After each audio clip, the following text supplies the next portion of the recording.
নিরাপত্তার শঙ্কায় থাকা ব্যক্তিদের গানম্যান দেওয়া হয়েছে জানিয়েছে স্বরাষ্ট্র উপদেষ্টা জাহাঙ্গীর আলম চৌধুরী। তিনি বলেন, যাদের নিরাপত্তার শঙ্কা আছে তাদের গানম্যান দেওয়া হয়েছে। ডিজিআইএফ, এনএসআই, এসবি লিস্ট করেছে কারা কারা ভালনারেবল, সেই অনুযায়ী গানম্যান দেওয়া হয়েছে। যদিও অনেকে গানম্যান নেয়নি, এ পর্যন্ত 20 জনকে গানম্যান দেওয়া হয়েছে।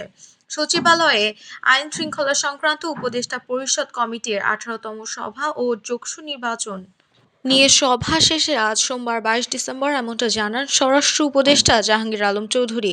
স্বরাষ্ট্র উপদেষ্টা বলেন, শরীফ ওসমান হাদির খুনি কোথায় আছে জানলে তাকে ধরেই ফেলতাম। দেশেও থাকতে পারে, বাইরেও থাকতে পারে। বৈধ পথে খুনি যায়নি, অবৈধ পথে গেছে কিনা সেটি বলতে পারবো না। বা ভালনারেবল তাদের আমরা অলরেডি হাতিয়ার গানম্যান আমরা দিয়ে দিয়েছি। জাহাঙ্গীর আলম চৌধুরী বলেন, স্বরাষ্ট্র মন্ত্রণালয় সহ বর্তমান অন্তর্বর্তী সরকার জুলাই গণঅভ্যুত্থানের সম্মুখ সারির যোদ্ধা ওসমান হাদির হত্যাকাণ্ডের সঙ্গে জড়িতদের বিচারের বিষয়টিকে সর্বোচ্চ গুরুত্ব দিয়ে দেখছে। এ ঘটনায় ন্যায় বিচার নিশ্চিতকরণে সরকার বদ্ধপরিকর। এই হত্যাকাণ্ডে জড়িত কাউকে কোনো প্রকার ছাড় দেওয়া হবে না। স্বরাষ্ট্র উপদেষ্টা বলেন, আমরা আশ্বস্ত করছি এই বিষয়ে বেশ অগ্রগতি হয়েছে এবং তাকে খুঁজে বের করতে আইনশৃঙ্খলা বাহিনী প্রাণপণ চেষ্টা করে যাচ্ছে। গোয়েন্দা তথ্যের ভিত্তিতে এই ঘটনার সঙ্গে জড়িত থাকা সন্দেহ দালাল চক্র ফিলিপের সহযোগী 5 জনকে আটক করে ইতোমধ্যে যথাযথ আইনি প্রক্রিয়া পুলিশের কাছে হস্তান্তর করেছে বিজিবি।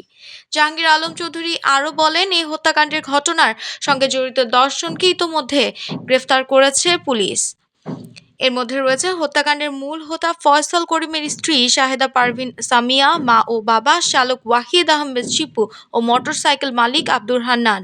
এছাড়া হত্যাকাণ্ডে ব্যবহৃত মোটরসাইকেল, 2টি বিদেশি পিস্তল, 2টি ম্যাগাজিন, 41 রাউন্ড গোলাবারুদ ও একটি খেলনা পিস্তল উদ্ধার করা হয়েছে। অতি দ্রুত এই ঘটনার মূল হোতা ফয়সাল করিম মাসুদকে শনাক্ত ও আইনের আওতায় আনা হবে। তবে হত্যাকাণ্ডের মোটিভ উদ্ধার ও গোপনীয়তা রক্ষার স্বার্থে এ বিষয়ে এখনই বিস্তারিত জানানো সম্ভব হচ্ছে না। এতক্ষণ শুনছিলেন প্রাইম লাইন নিউজ।